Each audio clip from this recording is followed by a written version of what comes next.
Alright, Manchester United fans, you might hate me for this one, but I've got to say it, Bruno Fernandes is the most overrated player in the Premier League right now. Yeah, I know, bold statement. He's United's captain, he's got stats, and is loved by plenty of fans. But if we're being brutally honest, the hype doesn't line up with the reality on the pitch. And today, I'm breaking it all down. Welcome to Sportstream Hub, your daily football fix. Here, we don't sugarcoat anything. If a player's world class, we'll say it. If he's overrated, we'll call it out too. So if you want real football talk, smash that subscribe button right now. Let's get into it. Let's rewind to 2020. Bruno Fernandes arrives at Old Trafford from Sporting Lisbon. At the time, United were desperate for creativity. Pogba was inconsistent, the attack felt toothless, and fans were crying out for a hero. Bruno comes in and instantly delivers goals, assists, penalties, free kicks, you name it. In his first season, he completely changed the vibe at United. People were calling him the Portuguese Magnifico. Pundits said he'd brought United back. And in fairness, he did make an impact.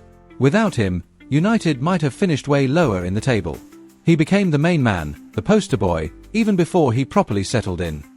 But here's the thing. The media loves a story. And Bruno became the story. Every goal was overhyped, every assist blown out of proportion. The penalty goals, they were treated like worldies. The long passes that didn't always connect, still praised as visionary. Before long, people were talking about him in the same breath as Kevin De Bruyne.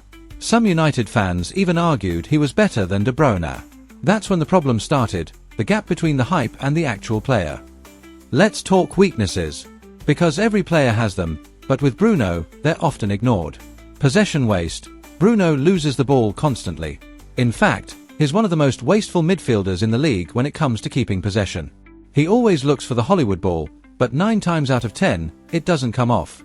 Big game disappearing act. Against lower teams, Bruno racks up stats. But in the big games, Liverpool, City, Chelsea, Arsenal, how many times has he actually dominated? The truth, very rarely. When United need him most, he's usually missing. Leadership issues, yes, he's captain.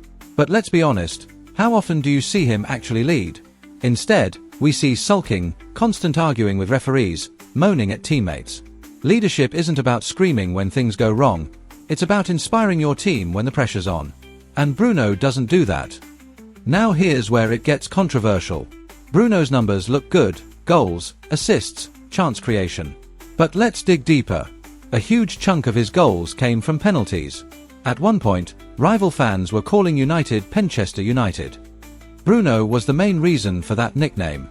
Assists. Half the time, they're simple passes where the striker does all the work. That's not the same as Kevin De Bruyne splitting open a defense with a single ball. And let's not forget, when Ronaldo was at United, Bruno's numbers dipped massively. Why? Because Ronaldo took penalties and free kicks. Suddenly, Bruno didn't look like the same stat monster. So the question is, are his numbers truly elite, or are they inflated by circumstances?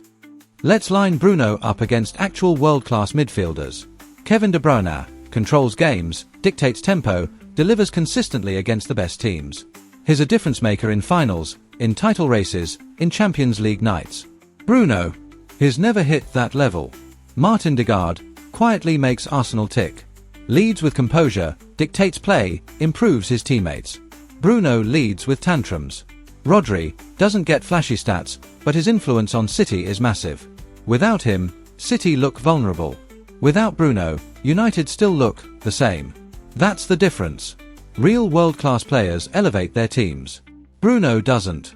He has moments, yes, but consistency, influence, leadership, he's lacking. Now let's address the elephant in the room, the armband. Bruno Fernandes, captain of Manchester United. Historically, that title meant something.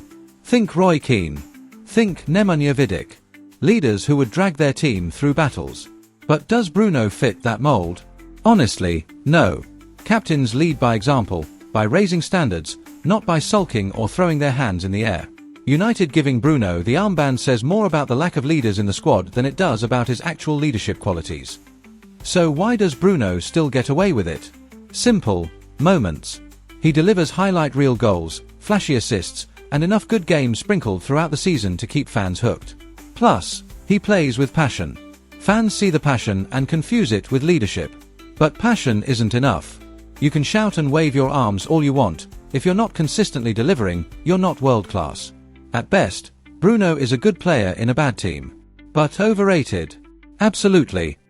Here's the reality. If Bruno played for Brighton, Aston Villa, or West Ham, would we call him one of the best midfielders in the world? No chance. The Manchester United badge amplifies everything. Being at a big club makes him look bigger than he really is. And that's why I'm calling him out. Bruno Fernandes is the most overrated player in the Premier League right now. But that's just my take. Now it's your turn. Do you think Bruno is truly overrated, or is he actually carrying United more than I'm giving him credit for? Let me know in the comments. I want to see the arguments fly. And don't forget, if you enjoyed this no-filter breakdown, smash that like button, subscribe to SportsStream Hub, and hit the bell icon so you don't miss your daily football fix. Trust me, the next video is going to be even more controversial.